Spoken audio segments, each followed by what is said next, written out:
ස්ටැටිස්ටිකල් වලට කන්ට්‍රෝල් එහෙම නැත්නම් සංඛ්‍යාන තත්ත්වපාල.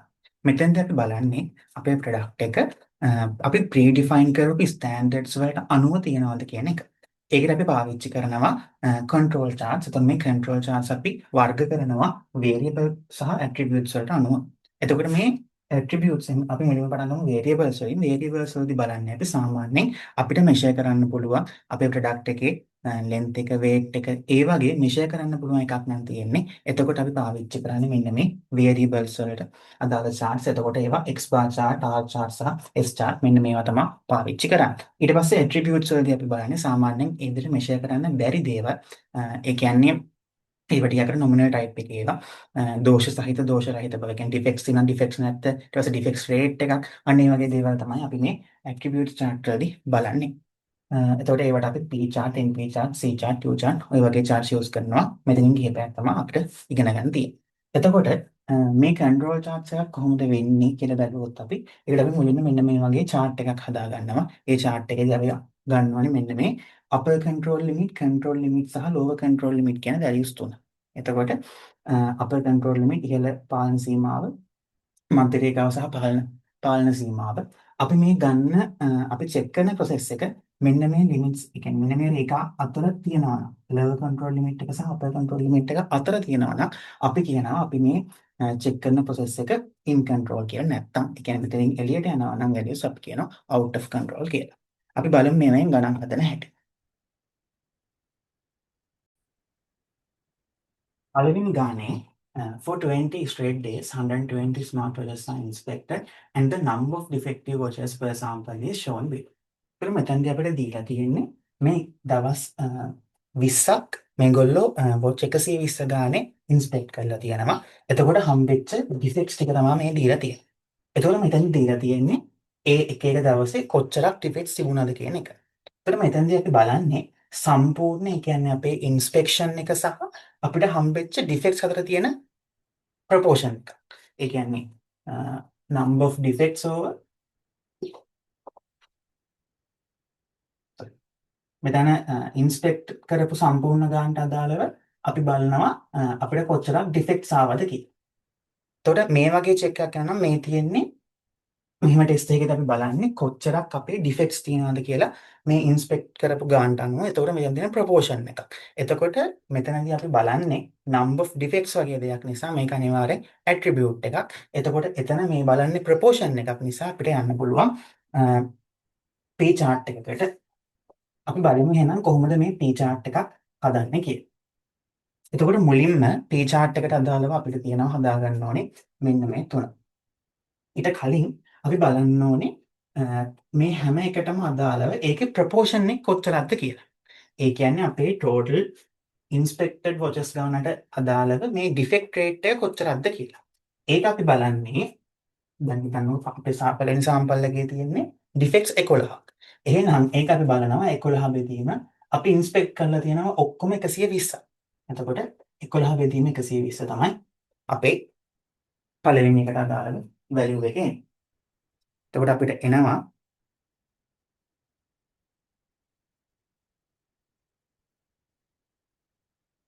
0.01.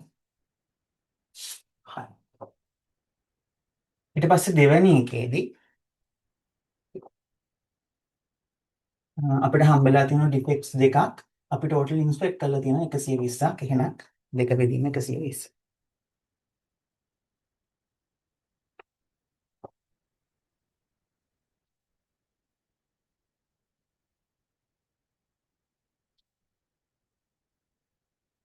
මේ විදිහට අපි 20ටම හොයාගන්න ඕනේ.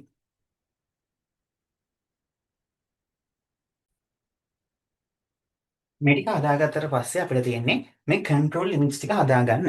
එතකොට අපිට මේ P chart එකේ මුලින්ම P bar ඒක අපි හදාගන්නේ total defects බෙදනවා total inspections වලින්. එතකොට අපේ total defects කියන්නේ මෙන්න මේ defects වල එකතුව. එතකොට අපිට එතෙන්ට එනවා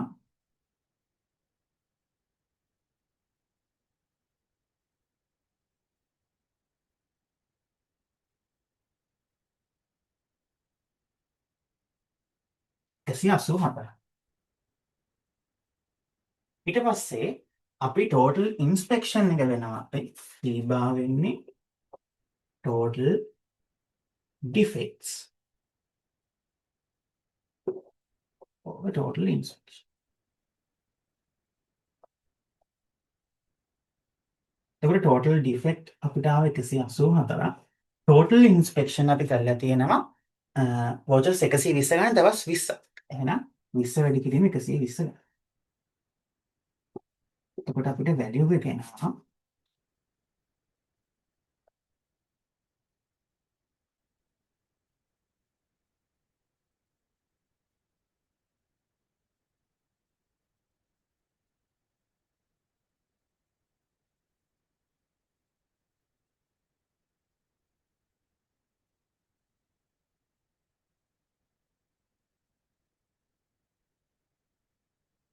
එතකොට මේ තියෙන්නේ අපේ මධ්‍ය දෙක නැත්නම් CL එකට අදාළ value එක. එතකොට මේ අපි බලාගෙන ගියොත් කොහොමද මේක වෙලා තියෙන්නේ කියලා UCL එක අපිට ගන්න පුළුවන් P බාට P බා එකතු කිරීම මේ තියෙන්නේ අපි ගත්තොත් P බා වැඩි කිරීම 1 - P බා divided by n. ඒ කියන්නේ මේ තියෙන්නේ මෙතන variance එක. මේ අපි ගත්තොත් මේ තියෙන ප්‍රොපෝෂන් එක variance එක. ඒකේ ස්ටෑන්ඩඩ් ඒක අපි ස්ක්වයර් රූට් එක ගත්තාම ඒ ඉන්නේ ස්ටෑන්ඩඩ් ඩේවියේෂන් එක. එතකොට මෙතන ගන්නේ P බාට එකතු කරනවා අපි ඒ වගේ ස්ටෑන්ඩඩ් ඩේවියේෂන්ස් තුනක්. P බා කියන්නේ අපේ මේ ආපු ඩිෆෙක්ට්ස් වල ඇවරේජ් වැලියු එකනේ. එතකොට UCL එකේදී අපි කරන්නේ ඒකට එකතු කරනවා තව ඒ වගේ variance තුනක්. LCL එකේදී කරන්නේ ඒකෙන් අපි අඩු කරලා ගන්නවා තව variance standard deviations තුනක්. standard deviations තුනක් එකතු කරනවා standard deviations තුනක් අඩු කරනවා. ඔන්න ඔය range එක ඇතුලේ තියෙනවා නම් අපි කියනවා process එක in control කියලා. එතකොට අපි හදාගමු අපි දැන් P බා ගත්ත ඒ වගේ UCL එකයි LCL එකයි. එතකොට මේ P බා කියන්නේ අපේ CL එක. අපි අනිත් දෙකත් හදාගමු ඒ විදිහට.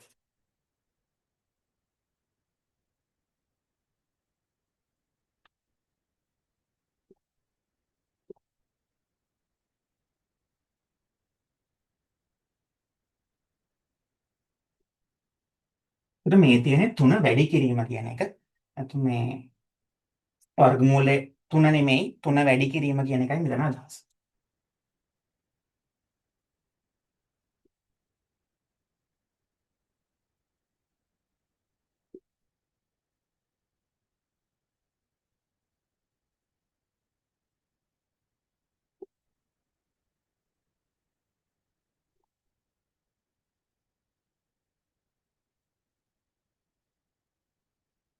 ඊට පස්සේ අපි මෙතන ගන්න ඕනේ n ගේ වැලියු එක. අපේ n ගේ වැලියු එක වෙන්නේ මෙතන අපි චෙක් කරපු වෝචර්ස් ගන්න උඩ 120. අපි ගමු මේකේ වැලියු. ආන්සර් එකක් කීයක්ද කියලා.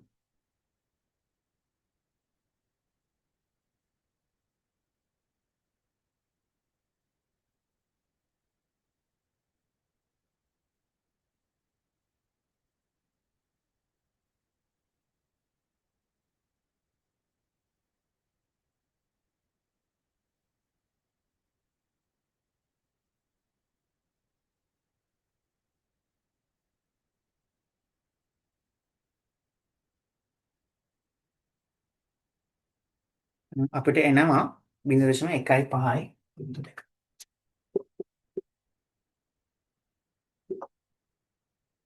මේ විදිහට අපි හදාගමු LCL එක. LCL එකේදී කරන්නේ මෙන්න මෙයා එකතු කිරීම වෙනකොට අඩු කිරීම වෙනවා. අනිවාර්යයෙන්ම අපි හොයාගමු මේක.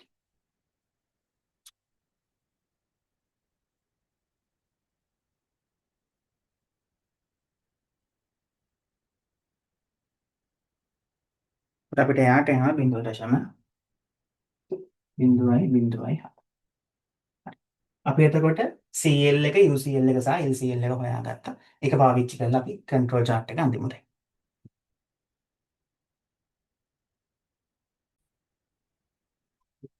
මේ ඇඩ් කරන්න දෙයක් තියෙනවා. දැන් මෙතනදී අපි බලන්නේ ඩිෆෙක්ට් රේට් එකනේ.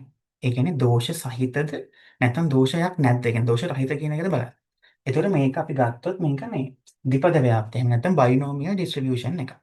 එතකොට මෙන්න මේක හැදිච්ච බයිනෝමියල් ඩිස්ට්‍රිබියුෂන් එක විදිහට ගත්තාම සාමාන්‍යයෙන් මෙතන අපි ගන්නෙ මේ තියෙන ඇවරේජ් එක x බාර් එක. ඊට පස්සේ මේ තියෙන්නේ මේකේ ස්ටෑන්ඩඩ් ඩේවියේෂන්. එතකොට බයිනෝමියල් ඩිස්ට්‍රිබියුෂන් එක නම් අපිට දන්නවා ඒකට තියෙනවා වෙන වෙනම x බාර් එකක් සහ ස්ටෑන්ඩඩ් ඩේවියේෂන් එකක්. ඒ නිසා තමයි මේක වෙනම වැලියු එකක් එන්නේ. අපි ඉස්සරහට කතා කරනවා දැන් මේක බයිනෝමියල් එකක් නේ. පොයිසෝන් එකක්. එතකොට පොයිසෝන් එක නම් අපිට වෙන්නේ ලැම්ඩා වැලියු එක තමයි ඒකේ ස්ටෑන්ඩ් ඒ කියන්නේ වේරියන්ස් එක සහ x බාර් කියන දෙන්නම. එතකොට ඒ වැලියුස් දෙකකට මෙන්නේ එක්කෙනෙක් එක ඉස්සරහා ගන්නකද අපිට හම්බ වෙනවා. එතකොට ඒක කතා කරමු. දැනට මේක බයිනෝමියල් ඩිස්ට්‍රිබියුෂන් එකක් නිසා තමයි ස්ටෑන්ඩඩ් ඩේවියේෂන් එක මෙන්න මේ විදිහට අරගෙන අපි හදාගෙන යන්නේ. මොකද පොපියුලේෂන් එකකදී ප්‍රොපෝෂන් එකකදී මෙන්න මේ කින් තමයි අපි හදාගන්නේ ස්ටෑන්ඩඩ් ඩේවියේෂන්. එහෙම නැත්නම් වේරියන්ස් එක අරගෙන ඒකින් ස්ටෑන්ඩඩ් ඩේවියේෂන් එක හදාගන්නේ.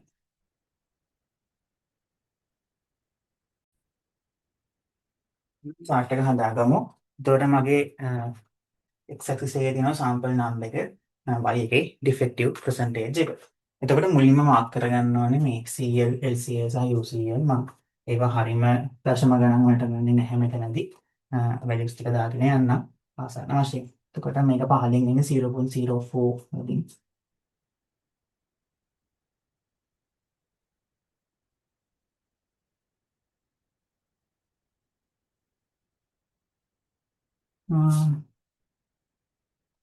so ඊට පස්සේ 0.77 වගේ.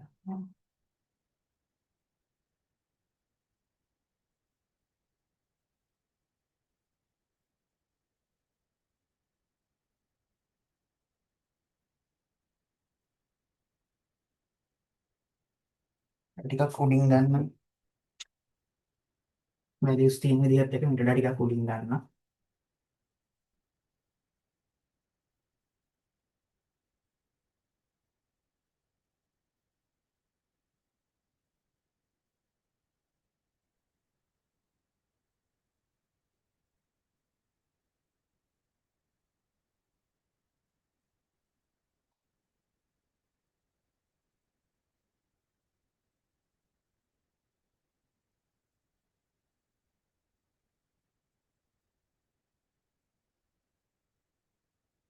එතකොට පළවෙනි එක අපිට එනවා 0.916.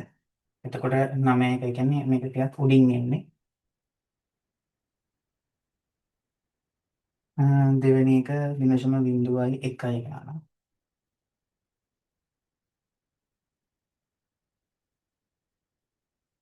එතකොට යා මීටත් වඩා උඩින් එන්නේ.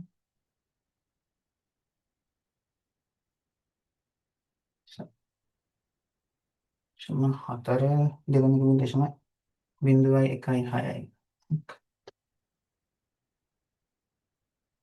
තුන්වෙනි එක 0.083.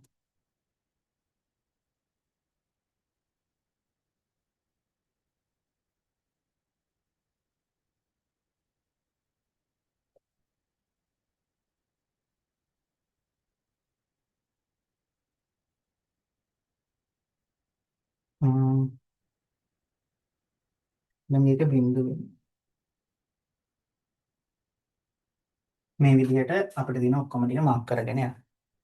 එන values ටික ඒ කියන්නේ මෙතනට එනවා පළවෙනි sample එකේ එකට දාලා values ටික මේ range වලට හරියන මම මෙතන හරියටම values බෙදලා අරගෙන නැහැ. උඩින් දැම්මේ මේ ආසන්න වශයෙන් values ටිකක් අරගෙන හිතලා. ඒ විදිහට දාගෙන යන්න ඕනේ. මේ විදිහට මාක් කරන්න ඕනේ ඔක්කොම අපිට ආපු values ටික. ඒක මාක් කරගත්තට පස්සේ මේ ගණන දෙන values ටික අපි යා කරගන්නවා.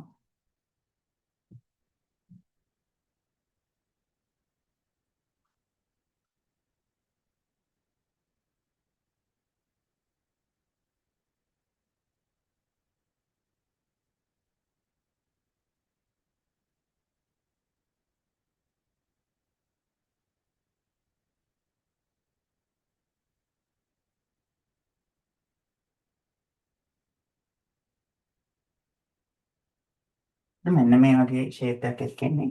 එතකොට අපි බලන්න ඕනේ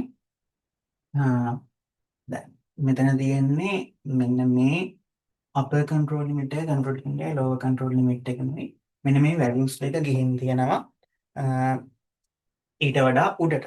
එතකොට ඒ කියන්නේ අපේ කන්ට්‍රෝල් ලිමිට් එකට වඩා උඩින් තමයි මේ වැලියුස් දෙක තියෙන්නේ. එහෙනම් මෙන්න මේක out of control විදිහට තමයි ගන්න වෙන්නේ. මොකද මේ වැලියුස් කන්ට්‍රෝල් ලිමිට් එකෙන් උඩ තියෙන නිසා අපිට මේක out of control කියන තමයි ගන්න වෙන්නේ. ඒ විදිහට එතකොට මේ P chart එකකින් ගන්නත් අපි හදනවා.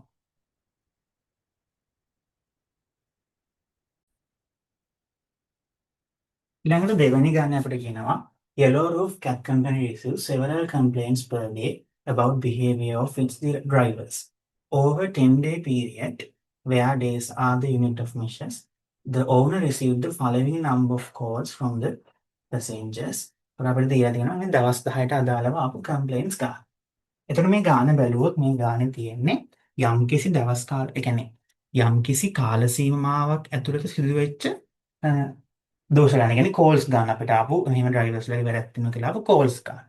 එතකොට මෙන්න මේ විදිහට යම්කිසි කාල සීමාවක් හරි යම්කිසි කාල සීමාවක් ඇතුළත සිද්ධ වෙන කිසියම් දෝෂ වාර ගානක් ඒ වගේ එකක් දුන්නොත් ඒ කියන්නේ මේ ගාන මේ පොයිසෝන් ඩිස්ට්‍රිබියුෂන් වලදලව තමයි යන්නේ.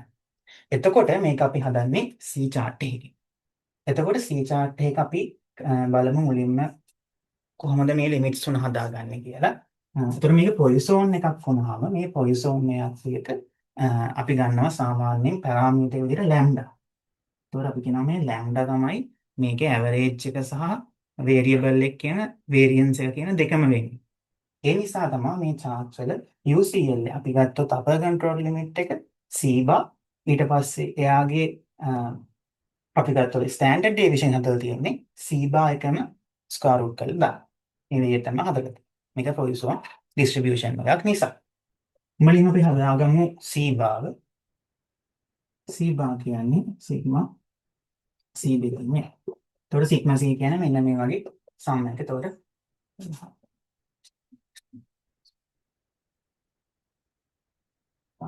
පාස් නවයි ඔබ්සර්වේෂන්ස් ඔක්කොම 10යි. එහෙනම් C bar 5.9. අපර් කන්ට්‍රෝල් ලිමිට් එක එනවා අපිට කොට 5.9 ගන්න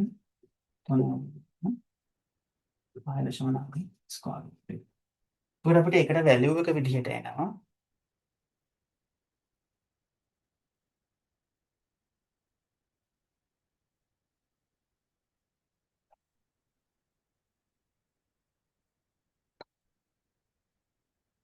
දහතුනයි දශම එකයි නම. LCL එක ගන්න මේකම අඩු කිරීමක් කියන්නේ. අපිට එනවා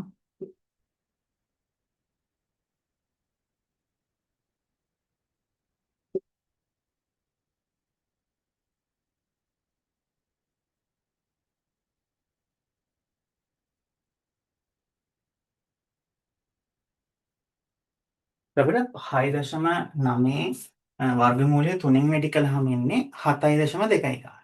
එතකොට සාමාන්‍යයෙන් අපි මෙතන මේ අපේ කන්ට්‍රෝල් charts වල දාන්නේ බිඳුවට වඩා අඩු වැලියු එකක්. එතකොට අපි දාන්නේ 5.9 වැඩි කිරීම අඩු කිරීම 7.29ක් එන්නේ. එතකොට ඒක අපි දාන්නේ ඍණ ගානක් නෙමෙයි බිඳුවක් විදියට.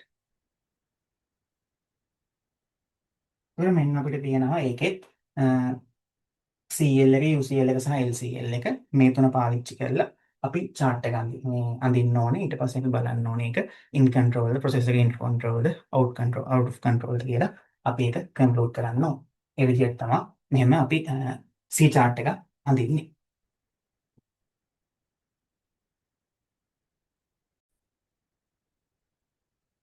ඊළඟ ගානේ the data given below are the weight in gram of 10 sample of size 4 sweet packets taken by a quality control inspector. එතකොට මෙතනදී අපි බලන්න යන්නේ weight එක. එතකොට weight එක කියන්නේ variable එකක්. එහෙනම් කලින් ඒවා අපි හදුවේ attributes වලට මේක හදන්න ඕනේ variables වලට. එතකොට මේක නම් හදන්න ඕනේ කෙලින්ම එයා ගානේ කියනවා මොකක්ද ඕනේ කියන එක. calculate the control limits for the mean and range chart. එතකොට mean එක කියන්නේ අපි හදා ගන්න ඕනේ මෙන්න මේ හැම sample අදාළම mean එක සහ ඒකට දාලා range එක. මම ඒ ටික හදන්නම්ද. එතකොට මුලින්ම අපි ගන්න ඕනේ මේකේ x bar එක. එතකොට මේ 12 මේ පැත්තට රෝ එකේ ගන්න ඕනේ 12.5 12.3 12.6 සහ 12.7 මෙන්න මේ ටිකේ x bar කීයද කියලා. එතකොට අපිට එනවා අපි ගමු 12.5 ධන 12.3 ධන 12.6 ධන 12.7 මේක බෙදන්න ඕනේ අපි 4ෙන්. එතකොට 12.5යි 2යි 5. ඊට පස්සේ ඒ වගේම මේ 10ම ගන්න ඕනේ මේකේ 12.6ක් වගේ ඉන්නේ. මේ විදිහට අපි හදා ගන්න ඕනේ ඔක්කොගෙම මේ 10ම කීයද දෙන්න කියලා. ඊට පස්සේ මේ 10ම හදා ගන්න ඕනේ මෙතනට. ඒ වගේම අපි හදා ගන්න ඕනේ මේ හැම එකේම රේන්ජ් එකක් කොච්චරක්ද කියලා. රේන්ජ් එක කියලා කියන්නේ මේ හතරේ වැඩිම වැලියු එකකින් අඩුම එක අඩු කරලා වෙනස ගන්න ඕනේ. වැඩිම එක 12.7 අඩුම එක 12.3. එහෙනම් රේන්ජ් එක 0.7. මේකේ 12.8 වැඩිම අඩුම 12.4 රේන්ජ් එක 0.4. ඒ විදිහට මේ කොලම්ස් දෙකම අපි හදා ගන්නවා. ඊට පස්සේ මේ විදිහට අපි x bar එකේ සහ r එකේ ගන්න ඕනේ මේ කොලම්ස් දෙක ෆිල් කරලා. ඊට පස්සේ අපි හදා ගන්න ඕනේ දැන් මුලින්ම මේන් chart එක ගත්තොත් එතනදී අපි හදා ගන්න ඕනේ control limit එක ගන්න අපි මේ කියන්නේ මේ CL එක හදාගන්නේ x double bar වලින්. x double bar ගන්න අපි මේ තියෙන්නේ අපේ x bar එක. මේ x bar එකෙත් අපි ගන්න ඕනේ mean එක. එතකොට අපිට එන්නේ x double bar. ඒක ගන්නේ මේ ටික එකතු කරලා ආයි පාරක් අපි බෙදන්න ඕනේ 10යි. එතකොට අපිට එන්නේ x double bar. එතකොට මේ ටිකේ එකතුව අපි ගත්තොත් අපිට එනවා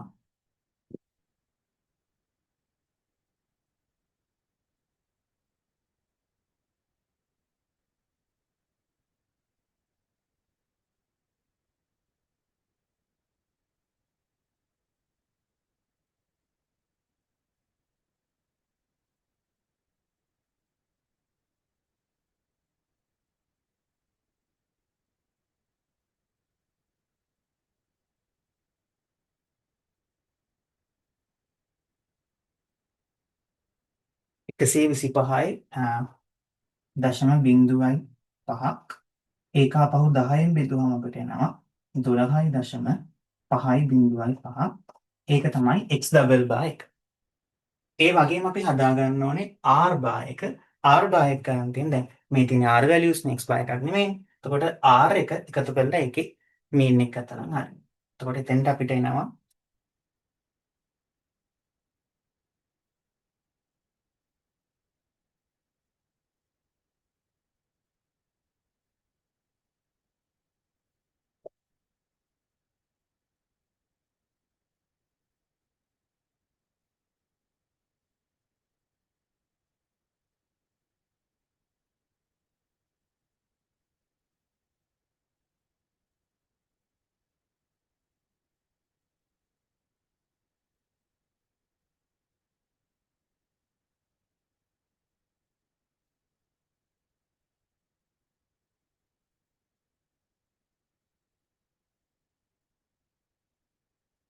බෙදුම 3යි. එතකොට අපි මේ විදිහට හදා ගන්න ඕනේ x double bar එක සහ r bar එක. ඊට පස්සේ අපිට කරන්න තියෙන්නේ මේ LCL එක සහ UCL එක ගන්න. ඒකෙදි values ගන්න විදිහ ටිකක් වෙනස්. අපිට ඒකට ඕනි කරනවා chart එකක් ඒගොල්ලෝ table එකක් ඒගොල්ලෝ අපිට දෙනවා. ඒ විදිහට තමයි ඒක ගන්න ඕනේ. ඒක හදන විදිහ අපි දැන් බලමු.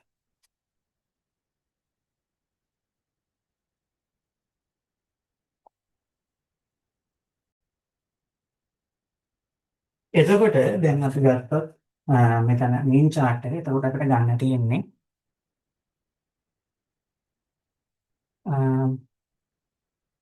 LCL ගන්න අපි double x bar එකෙන් A2 R bar එක අඩු කරනවා. එතකොට මෙතන අපිට දීලා තියෙනවා A2 factor D3 factor D4 factor කියලා. එතකොට මෙතනදී අපි ගත්තොත් LCL එක එන්නේ අපිට x double bar එනවා 12.5 බිංදුවයි 5 ඒකෙන් අඩු කරනවා අපි. දැන් අපේ සාම්පල් සයිස් එක සබ් ගෲප් සයිස් එක වෙන්නේ අපිට තිබ්බේ සාම්පල් 4ක් නිසා 4. එතකොට සබ් ගෲප් සයිස් එක 4, ඒකේ A2 ෆැක්ට් එක 0.729.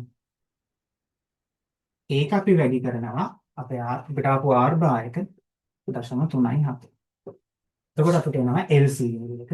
UCL එක ගන්නේ 12.505 එකතු කිරීම 0.72 0.37. බලමු වැලියුස් ඇනලිටික එක.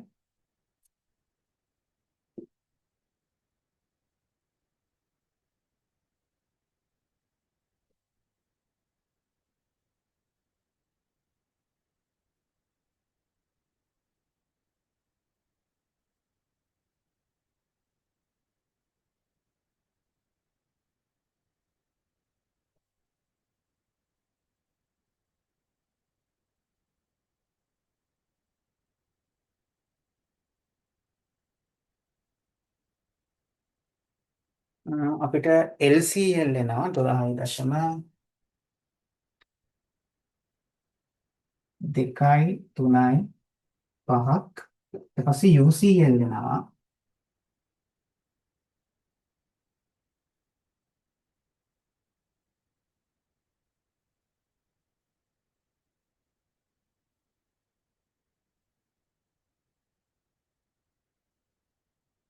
12.77. 4.73.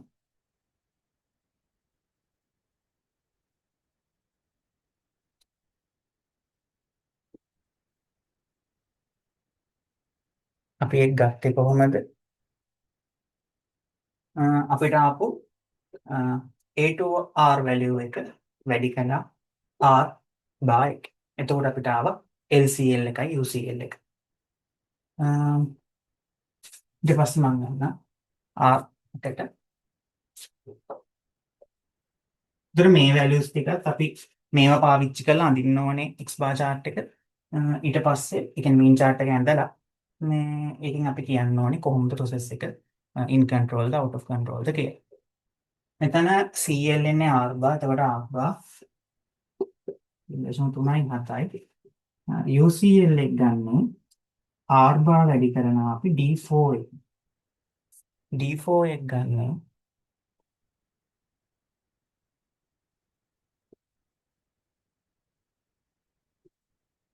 එතකොට සබ් ගෲප් සයිස් එක 4, D4 එන්නේ 2.282.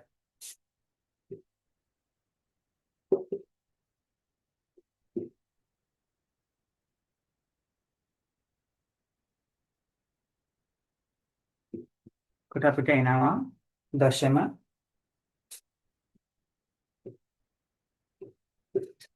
ඊට පස්සේ මේ UCL එක